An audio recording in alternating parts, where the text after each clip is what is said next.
Hi, I'm James E. Welcome to this episode of Roar, and we want to speak up and speak out. If things are not going the way you think this country should, we have a vote and we should use it. But right now, people are afraid and intimidated, and if enough people speak out, like in No King's Day, for example, there's nothing to fear. Because what's right about this country can fix what's wrong with it. At least I think so. And I'm going to bring on Rick Rosner. Rick, what do you think? Do you think there's I something spoke out this freaking morning about the SCOTUS decision, 8-1, reversing Colorado's ban on conversion therapy. Conversion therapy is pray away the gay. That is, you think your kid's gay, or your kid tells you they're gay, and you drag them into some Christian shrink who, tries to talk them out of being gay, which doesn't work and makes the kid feel like shit. Right? So the ruling said that you can't ban that. That it's freedom of speech. You can go to a therapist, and the therapist is free to fuck with your kid, as long as they don't do nipple clamps or any kind of physical torture to try to make the kid not gay. And I said cruel bullshit from SCOTUS, allowing charlatans to make gay kids hate themselves. Pray away the gay doesn't work, hurts kids. And I got piled on by the other side. And I actually kind of rethought my original response, which might have been too strong, because I can understand the First Amendment arguments. Right. So, and I said, all right, I'm backing away from that a little bit, but it didn't stop every jagoff in the world from coming after me and saying that the FBI should check my hard drive and that I'm in favor of kids chopping off their dicks. And the whole thing is pretty demoralizing. And by the way, the dick surgery, brutal surgery, done according to the studies I've seen, and they're old, so I don't know what the most recent studies are, but well under 1% of trans people get bottom surgery because it's expensive, it's painful, it requires a lot of maintenance. It's brutal. Yes, certainly isn't done and shouldn't be done for anybody under 20. My wife's friend's kid had the surgery, but she's in her 30s. And I remember, growing up in Colorado, we knew about the one guy who was in the old days who was doing the surgery down in Pueblo, Colorado. And, to get surgery from him, you had to move to Pueblo and live as a woman for a year before he would agree, get a job as a waitress or something. And before he would do the surgery. So, it's not something that, anyway, the whole thing kind of bums me out. And I'm almost sad that I weighed in at all. Yeah, it is a complicated thing that, I think I would come down with SCOTUS on the right of them to practice what they believe, but you are inflicting a great deal of damage, and this is the parents that are at fault here, because with a child who believes that they're one, I believe in the power of belief, and why can't they be supportive? And again, minus surgery, but when you're young, but the idea that you can be supportive of someone of their choices, their expression of themselves, seems to me to be a fundamental aspect of parenting. And I believe that people have the right to practice. A therapist has the right to practice this if they believe that this would help. And so I'm no longer sure of what will help someone in such a dire strait as I once was. Yet the idea of people feeling unsupported is it's harmful not only to that person but to society at large. Yeah, And and like a, a kid who's struggling with their sexuality, by all means, should talk to a therapist if they're amenable. Maybe even if they aren't amenable, but it should be a therapist who's not going to fuck them up worse. and it should be one that is supportive of Yeah, that. I mean, there are plenty of issues for kids, whether regardless of their orientation, growing Right. up. How not to be taken advantage of sexually, and and oh shoot, what I was going to say. Well, you know, I have sympathy for. Now, I didn't talk about trans kids at all. The people who jumped on me were saying I was talking Assuming. about Yeah. trans kids. Um, Yeah, and people's reading comprehension skills have suffered in the last right. couple of decades. Yeah, no, the average IQ of everybody on Earth has been dropping for the past decade. We've Yeah. outsourced our thinking to our devices. The same way like wolves are smart, dogs not so smart, because when we domesticated dogs, we they outsourced their thinking to us. Now dogs don't understand shit. But we just take care of all their needs. But anyway, with the pray away the I mean, I'm sure I bet you most people know a heterosexual married couple where you can't believe the husband isn't gay. He gives off all this, but like that's people's right to. Maybe the husband is gay, but they're still in a happy marriage, and the wife is like, yeah, when I'm asleep, he might be looking at stuff, and people And they're do still all. capable of raising well-adjusted children. And that's always my bottom line. Yeah. And, I have sympathy for trans issues because, in a way, I'm trans in that I engage in hyper masculine drag. I wanted to be a tough guy, right? So I started lifting weights like crazy. I did some steroids in my 20s. I thought that tough guys had scars. So I sliced a bunch of scars into them. I won a Rambo lookalike contest Wow. in the 80s because I was ripped and I was covered. I gave myself scars before Rambo had scars, but in the same place. I art directed my scars, and I did such a good job that when they picked out where Rambo should have scars, they had them in the same place. Oh, man. But that's insanity, taking a razor blade and slicing yourself so you look, so like I understand, like, gender conforming behavior, right? Where you want to turn yourself into the person you think you are and you want to be. And also the people it sounds like the people you think people expect you to be. And trying to live someone else's perception of who you are is never a recipe for success, only acceptance of yourself. And this is the thing that I balk at when people come out as gay, come out as anything that is not typical in society. They get pushback. Yeah. And go ahead. My wife worked in a couple fancy private high schools in LA.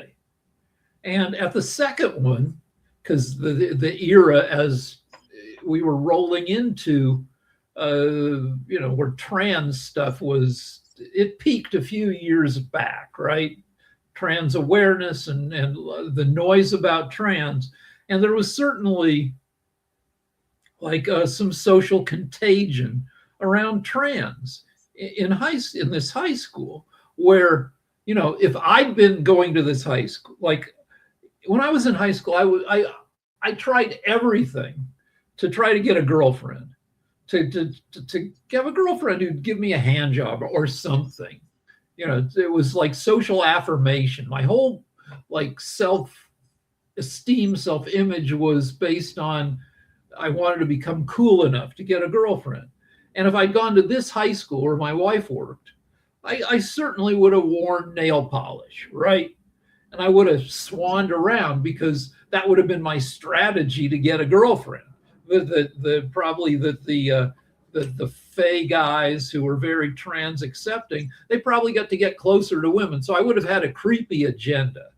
Ah, And certainly at this high school, there were people who considered themselves um, non-binary, who in later life will be perfectly fine with being one gender. But it was so. But how much damage does it do? So okay, so you frickin' you decide that you're non-binary in high school. You're a girl who makes out with a girl or two or five, and then you settle down and maybe you decide that's not your thing. I mean, there are plenty of straight girls who, you know, stereotypically make out with other girls at frat parties, right? Because guys think it's hot. There's lots of reason for, and does it I damage think it's people? hot when they fight too. Yeah. The guys, yeah, first much. But the idea here, there's so many women that I've talked to that confess, but they don't feel the social stigma of experimenting in college. That's what I've heard a lot. But like the guy's reaction is sort of like, "Oh, that's cool," and because they're trying to picture it, and women seem to be more understanding, and it doesn't have the pushback, for example, of trying to be your authentic self in high school, for God's sakes, Yeah. with so much And, social pressure anyway. and then there's the other side, like how tainted are you as a guy, as a straight guy, if you have made out with a couple dudes? Yeah, Like you, yeah, I know guys don't you think that's hot. Yeah, no, but like when I was in college in my 20s, like like I said, I was always desperate to get a girlfriend. yeah. And one of the hottest girls I knew I could have made out with because she would flirt with me, but she was trans, and I knew her, but only at night because she had a regular job where he would he was a guy during the day. At night she'd be trans, 6 foot tall, stacked, long red hair, super hot, hotter than any girl I could have pulled, any other girl I could have pulled. And I was tempted to go out, to go out in the parking lot because I was working in a so I bounced a bunch of bars in Boulder, and I used to be a bigger guy. Um, and then I had a fight with my girlfriend, who was also a bouncer, and I had to leave one bar for a while because there was a big war between the bouncers, and I got a job in a gay bar for a while because it was. So I'm bouncing this gay bar, and this hot 6 foot redhead, was flirting with me, and I'm like, I really should. I wanted to go out in the parking lot and make out with her, but I didn't want to deal with her dick. I didn't, and like 40 years later, like if it were now, I'd be like, probably like, all right, I get to make out with a hot girl. Do I have to touch her dick? Uh, all right, fine. I've touched a dick 15,000 times. It's been my own dick, but it's like how much worse can it be? It's So, funny. You reminded me of when I in 1978, my friend and I drove out to California, but his sister was working in New Orleans, and so we stopped there. And we're going out on the town, so to speak, in Bourbon Street, and we're having Long Island iced teas. No, hurricanes. which is Right. basically the Yeah. same kind of It's thing. basically the same thing. It's like Yeah. four heavy shots in a Yeah. glass. And so I'm feeling the effects, and this one girl is staring at me, and she's beautiful. She's just really, and I can't imagine why she's staring at me. But every time I look over, she's staring at me. And so I'm starting to work up the courage to go approach her. And the bartender leans over and says, "That's not a woman." And I was shocked. And, I don't know today if I would be as shocked. Well, I know I wouldn't be as shocked. Um, the thought wouldn't have occurred to me back then. And, uh, so, something in me tells me that there is being progress made. And the idea of conversion therapy is a flashback to the past, but it's still here, and it still needs to be addressed. And it needs to be addressed by saying that is not socially acceptable. Yeah. So here, I'll read comments. So I came out against this SCOTUS ruling, though. On second thought, First Amendment, people can do what they want as long as they're not.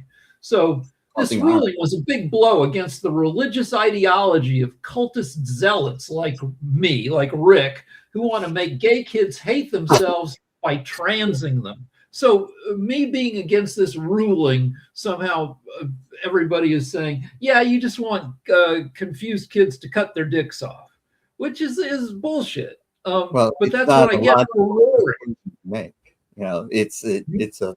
It's not a logical conclusion to draw. It's based on a false assumption, which means that no matter how well you reason after that, your conclusion will be false. But it doesn't seem to me that they have the capability of applying logical thinking, Well, making that sort of jump to you're pro-trans, you're pro, so when I see a comment like this, I'll usually go to the rest of their feed and see if um, they're an asshole consistently. or just on this one Or particular some topic. of people, there's a lot of sportification of politics on X where a lot of reply guys, like if somebody says you're a fucking, beta cuck asshole, I'll go to their feed. And if it's all like Alex Jones and Tucker Carlson and then I'll mute them. But if I go and it's 80% sports and the guy is just giving people shit because they like the Red Sox or that they're calling people names about sports. I'm like, all right, this is just a guy who's a fan of certain things and he's going to be nasty, semi-anonymous. So that guy doesn't deserve a mute. He's just, cheering for his team. Yeah. Uh, Yeah. and There is that people have a right to their opinion, even, and I had a show, Change Your Mind, where it was like, we're always trying to change someone else's mind, and we never give much thought to changing our own mind. And so we have to be, and you just were an example of that when you rethought your first post about the 8-1 decision, because, you thought that about the First Amendment. So, that's capable. You're capable of changing your mind. Many of these people are incapable of changing their minds. They have not yet developed the capacity to self-reflect and to learn and to grow. And so when I see someone like that, what I move towards is more, I'm sorry for them than I want to respond and make them, hate me more, which was the way I used to be. And I would engage in that. We called them flame wars back in the 90s. And, I would start them if there was one that it was starting for me, because I was so convinced in the rightness of my position. And I'm less convinced now, although there are still some things that I still value, and I think they're core principles. And I will still push back even if there's, I have, and it's a sports thing, but I'm in a chat group, a very selective chat group. It's 9 sports fans in New York City, and me, and and they have some group think and they pile on, and I'm often like the only voice saying the opposite, and and they start to self police themselves. Like, hey, let's dial it back a bit here, and so they've demonstrated the ability to grow, and Yeah, there's satisfaction going both ways. You can be a super dick. Like sometimes I'll like say you're just a cult boy, and then I'll say muted, and then I'll mute them, and then I'll never hear from them again because they can't get in touch with me. And so yeah, there's satisfaction in saying something back. Um, and there's also satisfaction in like finding reasonable people and making connections yeah, across, political. Like this one lady gave me some shit, and then I went to her feed, and she said the only time that 5-year-olds um, think about gender is if somebody has been grooming them, which isn't true. If a kid is strongly trans, because I don't know many examples, but kids, not every kid, but some kids know that their orientation is a certain way early on, but certainly by 5 years old. So it's not true that it's only if somebody's grooming them. I mean, I was jerking off starting in 9 because I was a geek, right? I didn't have sports to distract me, and I read everything. I was an early reader, and so I found like dirty stuff, and I found out that even at age 9 some dirty material gave me a boner, and I'm like, what is this, what's going on? And I explored having a boner, and like, it wasn't anybody was grooming me, it's yeah, I found dirty stuff to read. yeah. And there's many beautiful women who will tell me that growing up they were tomboys. Yeah, so I mean, They yeah, like dressed like boys. models, like a lot of models were tomboys because uh, when you get your boobs come in with estrogen. When you get estrogen, that stops your bone growth.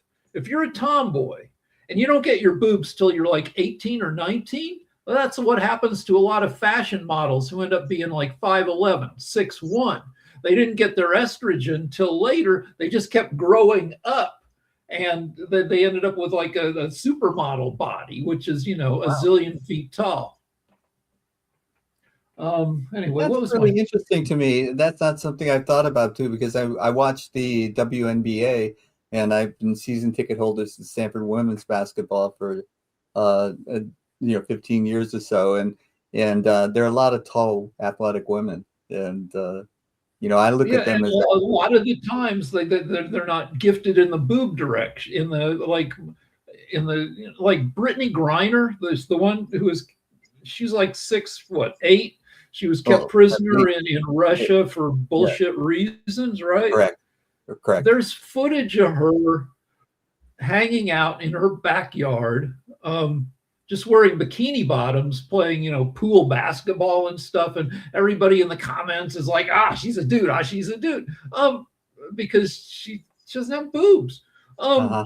no, she's 6'8". It goes along with not having boob it used to be, I guess, in the old days in the 50s, if you were a girl and you were getting past 5'10", you and your parents might be freaking out because how are you going to get a man if you were so tall? They would Yeah. blast you with estrogen and stop you from growing. Wow. So anyway, Wow. there's I'm all learning this. something new. I Yeah, did all not this, know that. yeah. So there's all this. I'm bummed out about all this stuff. And I'll probably have to like get in there and either pull my original comment or add another comment where people can see it and say, look, I came on too, I've been replying to people, I came on too strong, but nobody's noticed it because they're too busy giving me shit. Anyway, Yeah. another thing that bummed me out that I was thinking about, which is how this entire, the 21st century was supposed to be good, right?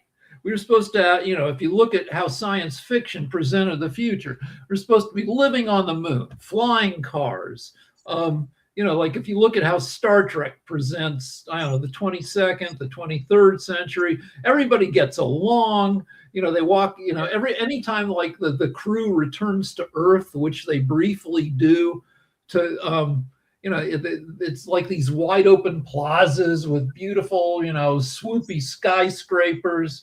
And the 21st century is not living up to it. It's pretty grimy and shitty. Everybody's pissed at each other. We've got these ridiculous wars. And I was thinking about how so much of our century has been shaped by horny guys wanting to jizz. And let me give you the jizz history of the 21st century. Starts with Bill Clinton. Bill Clinton had to get the jizz out with Monica Lewinsky, right? And he gets caught. Gore is kind of disgusted with Clinton. Clinton was still very popular because most Americans thought that the Republicans effed him over, right? With the impeachment for lying about a BJ, right? So still very popular, but Al Gore was self-righteous and was like, oh, you defiled the Oval Office. Didn't use him enough on the campaign trail, loses narrowly to Bush. If he'd used Clinton more, he probably would have won, right? So that's jizz incident 1. Number 2, Hillary Clinton's main assistant, Uma Abedin, is married to Anthony Weiner, famously an incorrigible sex pervert. Weiner borrows Abedin's laptop to sext an underage girl, gets busted for it. But that causes the FBI to reopen an investigation into Hillary Clinton's emails because now they have this whole other laptop that belongs to her assistant. And and so they reopen the investigation 11 days before the election, costs her the election. Trump wins. And so that's it's all because Anthony Weiner had to get his jizz out. All right. Today, right? So everybody wonders, how can Kristi Noem's husband put up with her having this blatant affair for years with Corey Lewandowski, this scumbag who's also married? So it comes out today that Kristi Noem's husband is a big boob fanatic. He's in this world of people who patronize women who get enormous, I guess, saline implants. So their measurements might be like 70 around the chest, where, Busty might be 40. These women are 70 because they've like turned them. And the husband has been posing for pictures where he has stuffed his t-shirt, giving himself enormous boobs with big pointy nipples. And these pictures just came out today. And so it's all part of this world of Kristi Noem's, cruelty and corruption and, and like sexual arrogance that she can do whatever she wants. She can, deport everybody for the smallest thing or for nothing. And meanwhile, she can just fuck around with impunity. And then finally, we're in this war of choice that Trump started in part because he did creepy shit with kids in Epstein world, right? As a distraction. Yeah, the war is at least partly it is because there are still 3 million Epstein documents or videos, just pieces of evidence that the DOJ is refusing to release. I think there were maybe 6 million pieces of evidence total. They've only released half of them. And have you heard anybody pushing? There's still a push to get the stuff released, but it's been buried for the past month under the war. Right. So our whole freaking century has been tainted by guys who should have just like stayed home, quit not sex, just jerked off like a normal person. Mhm. Don't like get involved in a kid molestation ring. Don't sext 16-year-olds on your wife's computer. Don't like jizz on a White House intern's dress. Yeah, It, you it, it, wouldn't it, think it, that a Rhodes Scholar would need to be told that, but he did. But it, he has like Monica Lewinsky allegedly, lifted up to show Clinton her thong. right. It starts when it started in the mid 90s, which was the golden age of thong underwear. They were a new thing, right? Used to be that panties, sorry, it's gross when a guy says that word, but used to be that women's underwear had full butt, semi full butt coverage. Thong comes along. Women who want to be sexy don't want lines under their, and so yeah, it starts when Lewinsky lifts up the back of her skirt and flashes her butt in a thong at Bill Clinton. And Bill Clinton, a Rhodes Scholar's IQ just dropped 50 points. Well, Bill Clinton is one of those lucky guys who, like I had a writing partner who was lucky enough to be like, you know, aroused by just about any woman in his vicinity. Um, Lucky in that if you're a horn dog, that means that you can hit on just about everybody. Like, if you've got more exacting tastes, if only like 2% of women really turn you on, then you're not going to be doing what Bill Clinton and my writing partner used to do, which is hit on frickin' everybody. So all it took, to trigger Bill was the butt flash, and he was off.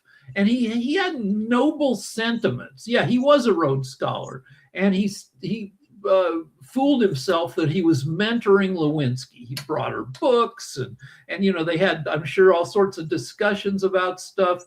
And he thought she was benefiting from the deal because she gets to have all this personal time with a Rhodes Scholar president who can teach her, introduce her to this world. But then she wanted more. She really wanted to, because she was a fucking, idiot the way, I was probably even more of an idiot when I was her age. I just didn't have the opportunity to exercise my idiocy because people stayed well away from me because I was creepy or awkward.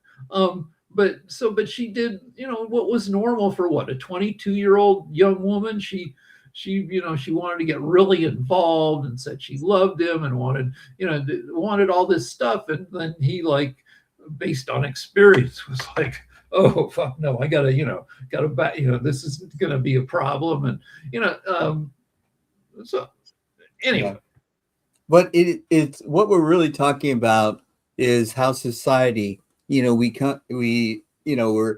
sort of the Puritans were one of the first people trying to establish a moral ethic in this country, and the way that they believed was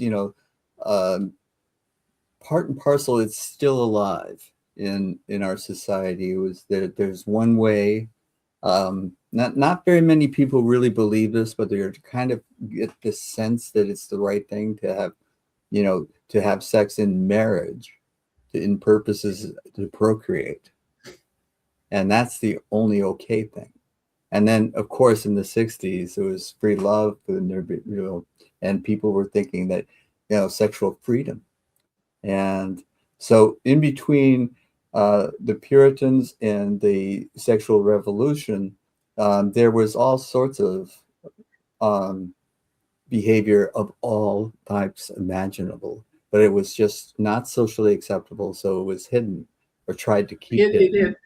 And it depends. I did a little bit of research on how much banging there was in Britain over the centuries. And In London, proper people did not do extramarital banging because syphilis was rampant. Oh, So, like one third to one half of the population may have had the syphilis, which and they is a tried to cure it terrible. with mercury. Right. And if you don't catch it early, the later state, it eats your face, it eats your brain, it eats your whole freaking, it's a That's awesome. terrible disease. Yeah. Right. So people, understandably, proper people in the big cities in England did not do extracurricular banging. However, out in the rural areas where you were less likely to catch it, where there were, less, there weren't filthy whores lining the streets, and there weren't libertine guys who were deflowering, then there was some huge percentage of women were already pregnant when they got married because it was a more relaxed thing. If you were committed to somebody, um, you were more or less free to bang. We're talking 16th century, 17th century, because yeah, all right, you're in a relationship. You're not going to give somebody a venereal disease. Go ahead, have at it. We're supposed to have babies. Nobody was particularly concerned. And we don't know any of this history. Like nobody, like I'm sure, like, there are books on the history of sex. I've never read them. Probably some colleges at some point offered classes in the history of sex. I don't think they could get away with it now because, like, conservatives would say this is the end of the world. But sexual, like, Heaven forbid we know something. What started me on this was just being like weirded out by BJs, where if you're in any kind of relationship now, there's going to be oral sex. It's just like a thing everybody does. There are some people I'm sure who, but for the most part, 90% plus of everybody does it. But then I asked AI, did my parents' generation do this? They're like, no, nobody did this. Nobody was having oral sex in like a normal, an average marriage in the 50s, the 60s. And it seems just to be such like a radical shift from 0% of everybody to close to 100% of everybody. And we know about the shift in the early 60s when the pill came out.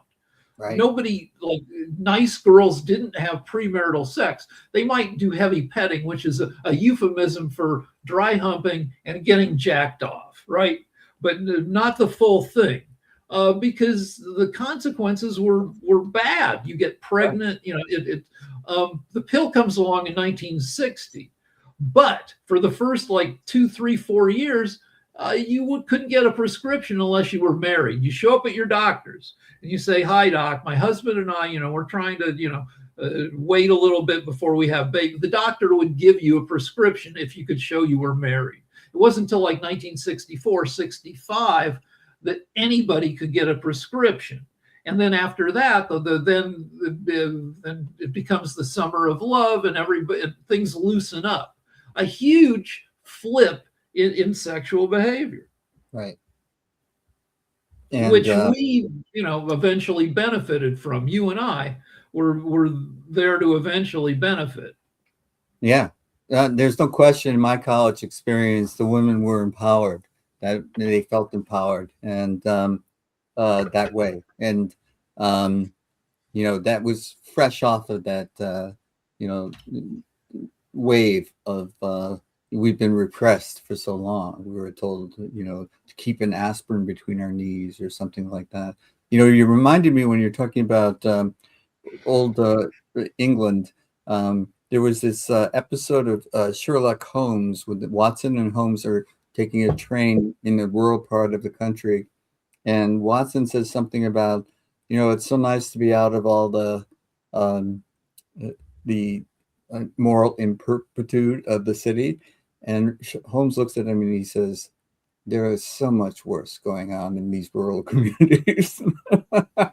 Well, there probably was, but they weren't giving themselves diseases because they were fairly isolated. They had fewer choices, yes. But it always reminds me. It's we think we know, and often we don't. Um, and judging others has proven to me to be uh, a, a, a basically a failure, because I've often convinced in a nanosecond what someone is like. And there's often a lot of deeper layers to an individual than you give them credit to. And sometimes when we have our minds made up and we think, okay, Rick Rosner doesn't like a Supreme Court decision, therefore he's pro-trans. That kind of thinking is just uh, illogical, and I have had to give up on expecting people to be logical. Uh, this is one of the things that caused me a great deal of strife when I was young, because even teachers weren't always logical, and it always irritated me. It seemed to me that there was, some promise. I don't know why I thought this way, why I was felt like it was entitled to some sort of logic in my life's experiences. And I found little, a lot of haphazardness, a lot of, just thoughtlessness. Uh, and I think it is made worse, as you pointed out, by our technology addictions, um, and letting someone else do the thinking for us, which just makes someone like Trump a very powerful individual, because There's a ton of Trump regret going on since the war started, and gas hit $4 a gallon nationwide average for the first time since the war started today. And Trump has probably lost 5% of his support, which, in terms of numbers of people, is could be a million or two, which is not nothing. I don't know. yeah, yeah. But anyway, No, I'm pro reasonableness. And when it comes to trans stuff, the science has been changing. It seemed reasonable to me that if a kid has some uh, gender lack of clarity, or maybe some clarity, the kid born biologically male claims she's a female, it seemed reasonable to me to hit the kid with puberty blockers to delay the kid having to make a decision about which way they were going to go. Because once you've grown like your adult equipment, it's harder to,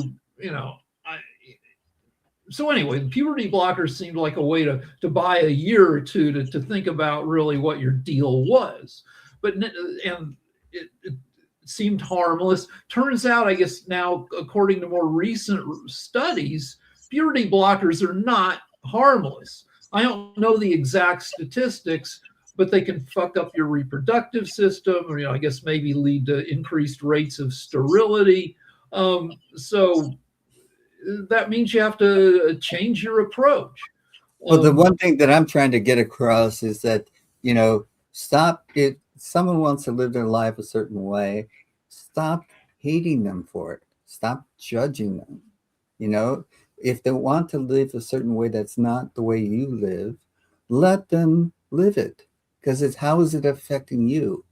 And it's affecting you only if you allow it to. So I'm much more open to people choosing the lives they want to lead, even if it's not a life that I would lead.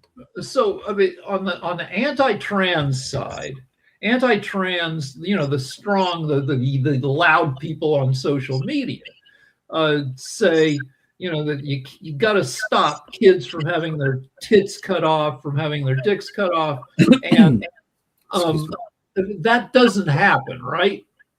The people under 18 aren't having gender conforming surgery, except that in some cases they were, and in those cases you got to get in there and you don't want to absolutely shut down a department, even though that's what Trump wants to do. No trans care for anybody, but which is bad because there are obviously a bunch of reasonable people trying to do reasonable things around, kids who have gender issues, but you absolutely don't want anybody doing any kind of surgery on anybody under 18. Yeah, minors. Yeah, and I think that is a very reasonable position to take. Um, and when we have these bans or no support, this is the kind of inhumanity. And you mentioned X, which is what used to be Twitter, and you used to say in Twitter you found this connection to other people, and that's what we're missing. We're feeling disconnected. We're hating the other, someone who is different from us.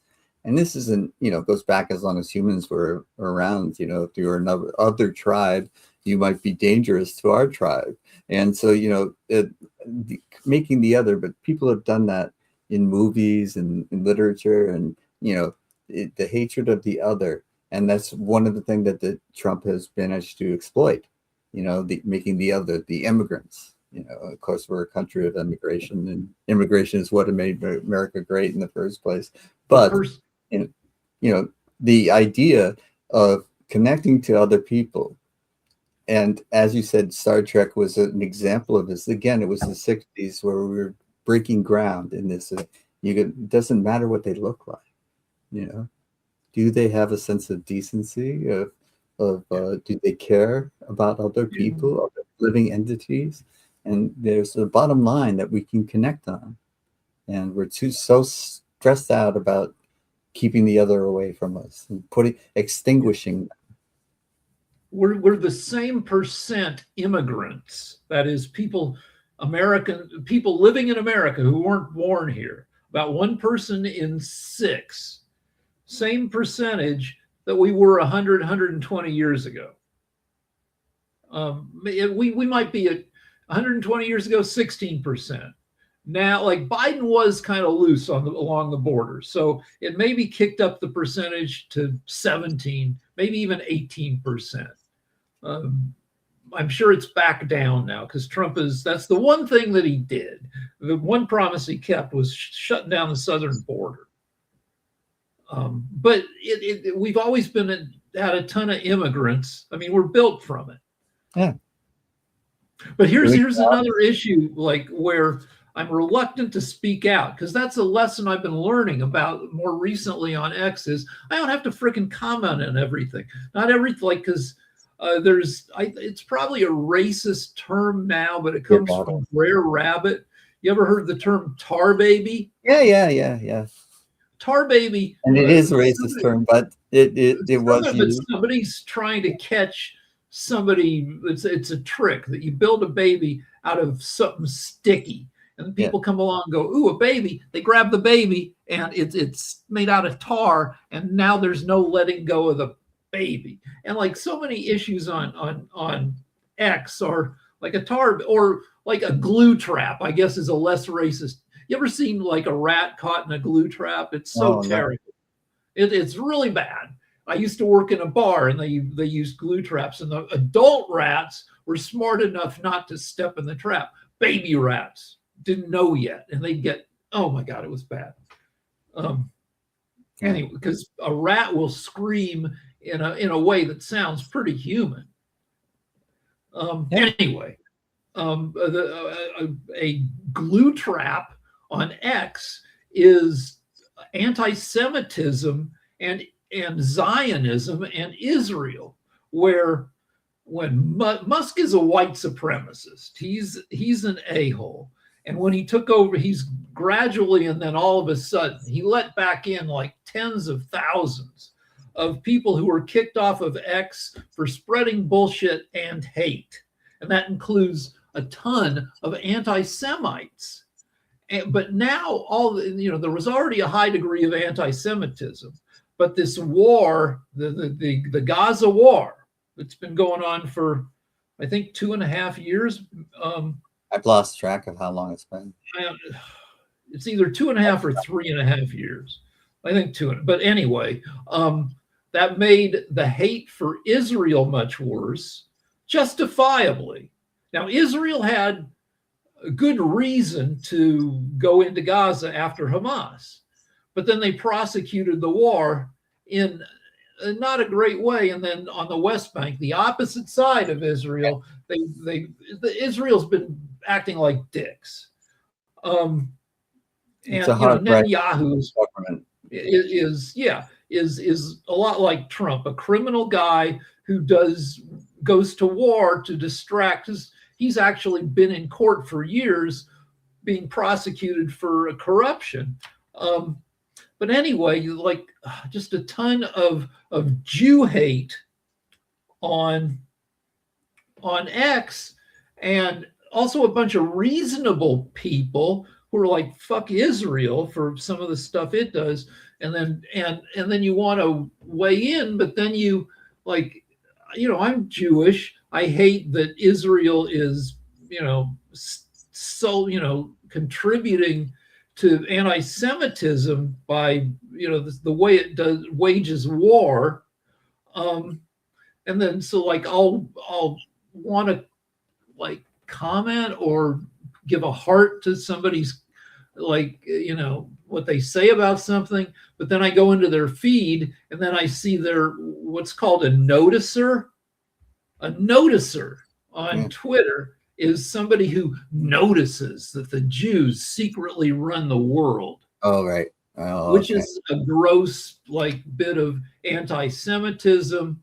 And so like then I have to back away, and it's a freaking mess. Yeah.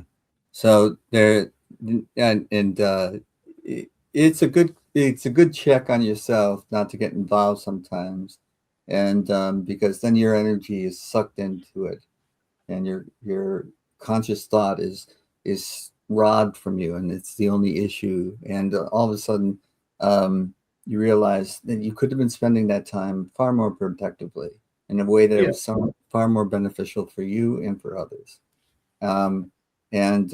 So that discretion, even at our age, we can still learn new things. And, I have learned that in my later adulthood to not engage every time I want to.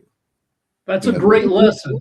That trigger is still there, though. But a lot of times my hands will be in the keyboard position. I'm ready to type something angry, and then I'm like this, and I'm like, I don't have to. Whose mind is this going to change? Nobody.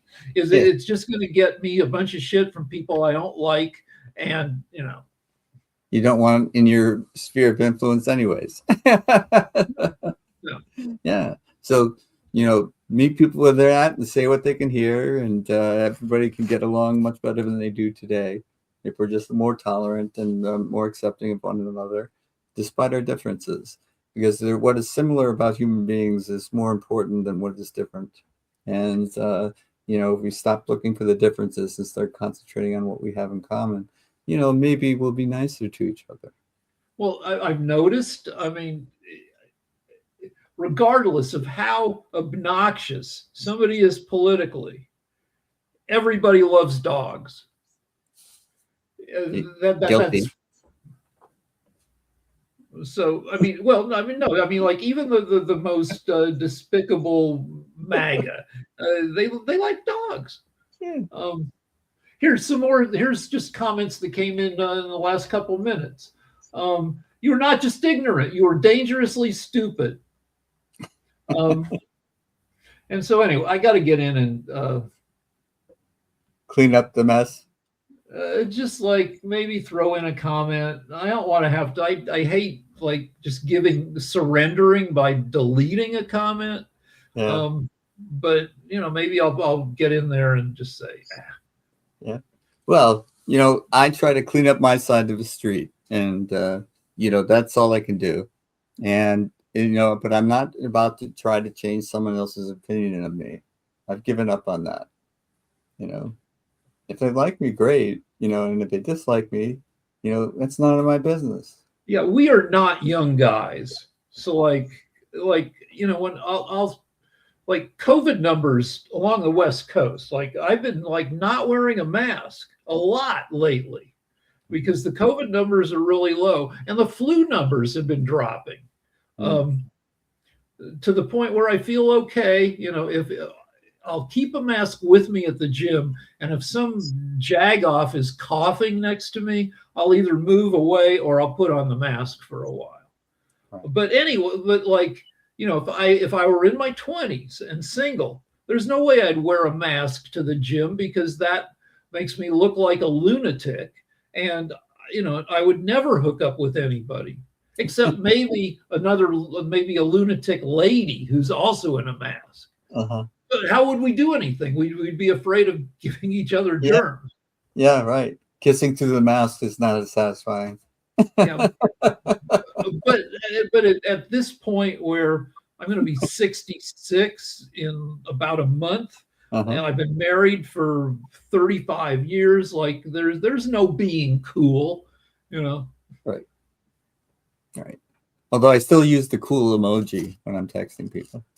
What is the cool emoji? It's sunglasses, Okay, okay. yeah. And but that's self-parody because the textee knows I'm not cool. Yeah. Well, I do get sometimes a little annoyed with my wife for not thinking I'm cooler. Uh-huh. Oh, I have a running joke about that in our household. Yeah, My wife sometimes doesn't get me.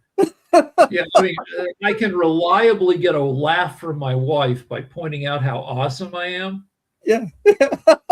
Exactly.